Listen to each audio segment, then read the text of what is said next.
తాకట్లో ఉన్న మీ బంగారాన్ని విడిపించి ఆ రోజు ఆన్లైన్ రేటుకి కొంటాం. Sharma gold company. ఆంధ్రప్రదేశ్ రాజధాని అమరావతిలో ప్రభుత్వానికి సంబంధించి తొలి శాశ్వత భవనం ప్రారంభోత్సవానికి సన్నాహాలు చేసేటువంటి పనిలో ఏపీసీఆర్డీఏ నిమగ్నమైంది. ఏపీసీఆర్డీఏ ప్రాజెక్ట్ ఆఫీస్గా నోటిఫై చేసి నిర్మాణ ప్రక్రియ శరవేగంగా ముందుకు వెళ్తున్నటువంటి భవనాన్ని ఈ ఉగాదికి ప్రారంభించాలనేటువంటి సంకల్పంతో అధికారులు ముందడుగు వేస్తున్నారు.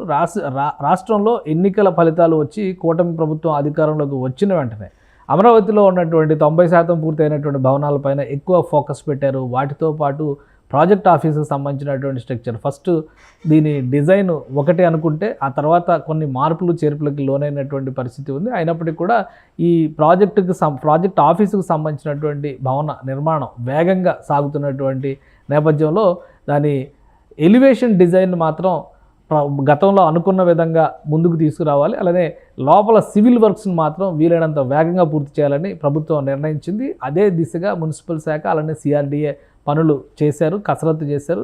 అందులో భాగంగానే సిఆర్డీఏ ఇది అమరావతి ప్రాంతంలో ప్రభుత్వానికి సంబంధించి తొలి శాశ్వత భవనంగా ఓపెన్ చేస్తామనేటువంటి ప్రకటన కూడా ఇటీవలే చేసింది. ఈ క్రమంలో చూస్తే ప్రస్తుతం దీనికి సంబంధించినటువంటి నిర్మాణ ప్రక్రియలో ఆల్మోస్ట్ సివిల్ వర్క్స్లో 90% పనులు పూర్తయ్యాయి.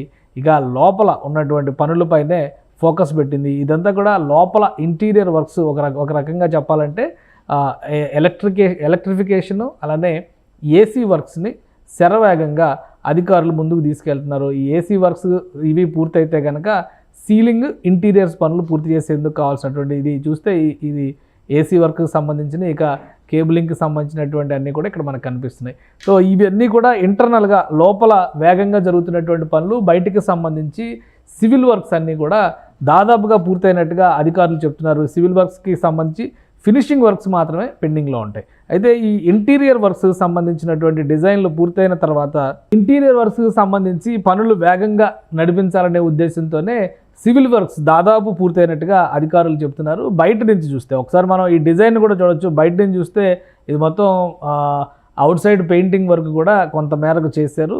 అయితే చాలామందికి ఒక డౌట్ రావచ్చు, ఇది ఇంటర్నల్గా జరుగుతున్నటువంటి వర్క్స్, ఇది చాలా స్పీడ్గా ఇంటర్నల్గా చేసేటువంటి వర్క్స్ అన్నీ కూడా మీరు పైన చూస్తే కనుక ఏసీ డక్ట్ ఏసీలకు సంబంధించినటువంటి బాక్సులు అంతా కూడా కంప్లీట్ అవుతుంది. ఇది అయిన తర్వాత దీనిపైన క్లియర్గా సీలింగ్తో ఇదంతా కూడా క్లోజ్ చేసేసేటువంటి అవకాశం ఉంటుంది. అయితే ఎలివేషన్ విషయంలోకి వచ్చేసరికి ఇప్పుడు ఒక డిజైన్ని ప్రభుత్వం ఫైనల్ చేసింది. సిఆర్డీఏ ప్రజల అభీష్టం మేరకు ప్రజల కోసం ఓటింగ్ కోసం పెట్టారు. ఆ డిజైన్ ఇదే డిజైన్ ఈ రూపంలో కనిపిస్తుంది.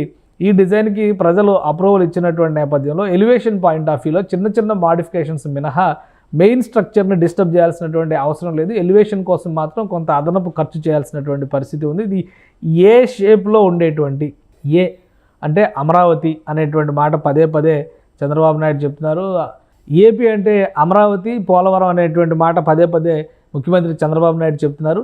సో ఇదే నేపథ్యంలో తొలి శాశ్వత భవనం కాబట్టి ఇది ఏ ఆకారంలో ఉండేటువంటి భవనం, ఇది పబ్లిక్ ఓటింగ్లో సెలెక్ట్ చేసినటువంటి నిర్మాణం ఇది. దీనికి తగ్గట్టుగా ఎలివేషన్లో చిన్న చిన్న మార్పులు చేయడం మినహా మిగతా ఏమీ లేదు. అంటే సివిల్ వర్క్ పరంగా ఏమీ లేదు. ఈ ప్యానల్స్ని ఫిక్స్ చేయడం మాత్రమే పెండింగ్ ఉంటుంది. కాబట్టి ఇంటీరియర్ వర్క్స్ లోపల చేసేటువంటి electrification and AC works complete అయిన తర్వాత సీలింగ్ ఇతర ఇంటీరియర్ వర్క్స్ అన్నింటినీ కూడా వేగంగా పూర్తి చేయాలని అధికారులకి ఆదేశాలు జారీ చేశారు. అంటే ఉగాది పండగ నాటికి ఇది పూర్తయితే ఇక్కడ ప్రారంభోత్సవం చేయాలని చెప్పని రాష్ట్ర ప్రభుత్వం కృతనిశ్చయంతో ఉంది. ఇది అమరావతి ఏపీసీఆర్డీఏ ప్రాజెక్ట్ ఆఫీస్ అనేటువంటి పేరుని దీనికి ప్రస్తుతానికి డిసైడ్ చేశారు. ఈ ప్రాజెక్ట్ ఆఫీస్లో సిఆర్డీఏకి సంబంధించినటువంటి హెడ్ క్వార్టర్స్ అంటే కార్పొరేట్ వింగ్, సిఆర్డీఏకి సంబంధించినటువంటి వివిధ విభాగాలు ఇందులోనే ఉంటాయి.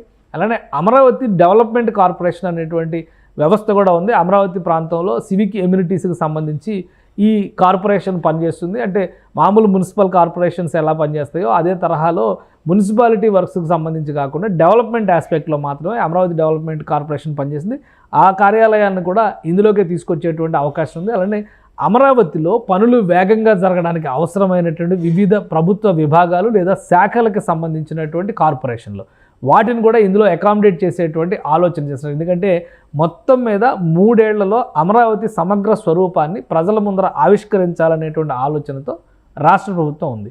ఒక్కొక్క చోట ఒక్కొక్క విభాగం ఉంటే కనుక పనుల మధ్య సమన్వయం ఉండదు. కాబట్టి ఈ మొదటి శాశ్వత భవనం పూర్తయితే ఈ భవనంలోకి ఆయా కార్యాలయాలన్నింటినీ కూడా షిఫ్ట్ చేయాలని చెప్పని రాష్ట్ర ప్రభుత్వం భావిస్తుంది. ఇక మొత్తం డిజైన్స్ పరంగా చూస్తే ఫస్ట్ టైం ఈ అమరావతికి సంబంధించినటువంటి నమూనా డిజైన్ కనుక ఈ బిల్డింగ్ కనుక ఆవిష్కృతం అయితే అమరావతిలోకి ఎవరు వచ్చినా కానీ దీన్ని చూడడానికి, ఎందుకంటే ఇది ఏపీ హైకోర్టుకు వెళ్ళేటువంటి దారిలోనే ఉంటుంది, సీడాక్సిస్ రోడ్డుకి ఆనుకుని ఉంటుంది. ఇప్పుడు వెస్ట్ బైపాస్ పేరుతో ఏదైతే ఒక భారీ వంతెనని కృష్ణానది పైన 3 కిలోమీటర్ల మేర వంతెనని నిర్మించారో గన్నవరం ఎయిర్పోర్ట్ నుంచి నేరుగా అమరావతిలోకి రాకపోకలకి సాగించేందుకు ఆ రోడ్డుని, ఆ రహదారిని ఉపయోగించాలని చెప్పి రాష్ట్ర ప్రభుత్వం భావిస్తుంది. సో అదే క్రమంలో అక్కడ నుంచి చూసేటువంటి వాళ్ళకి ఇది ఒక ఐకానిక్ బిల్డింగ్గా కనిపించేటువంటి అవకాశం ఉంటుంది. కాబట్టి ఈ ఉగాది కల్లా దీన్ని ప్రారంభిస్తే ప్రభుత్వ శాఖలకి సంబంధించినటువంటి విభాగాలు అక్కడికి వస్తే కార్యాలయాలకి వచ్చేటువంటి ప్రజల రాకపోకలతో ఈ ప్రాంతం కళకళలాడుతుందనేటువంటి ఆలోచనతో రాష్ట్ర ప్రభుత్వం ఉంది. సో అన్నీ సహకరిస్తే దాదాపుగా సివిల్ వర్క్స్కి సంబంధించి అయితే 90-95% ఈ భవనానికి సంబంధించి పూర్తయినాయి. ఇతర ఎమ్యూనిటీస్ కల్పన పైన కూడా ప్యారలల్గా వర్క్స్ జరుగుతున్నాయి. ఇంటర్నల్గా బిల్డింగ్కి సంబంధించినటువంటి వర్క్స్ ఇంటర్నల్గా జరుగుతున్నాయి. సో ఇవన్నీ అయిపోతే నెల రోజుల్లో దీని అవుట్ సైడ్ స్ట్రక్చర్కి సంబంధించినటువంటి ప్యానలింగ్ వర్క్ పూర్తి చేయడానికి అవకాశం ఉంటుందని అధికారులు చెప్తున్నారు. సో ఇవన్నీ సకాలంలో జరిగితే ఆంధ్రప్రదేశ్ రాజధానికి సంబంధించిన తొలి శాశ్వత భవనాన్ని ఈ ఉగాదిలో ప్రారంభోత్సవం ద్వారా చూసే అవకాశం అయితే అందరికీ కలుగుతుంది. సుమన్ టీవీలో మీ పర్సనల్ అండ్ బిజినెస్ ప్రమోషన్స్ కోసం కింది నెంబర్కి కాంటాక్ట్ చేయండి.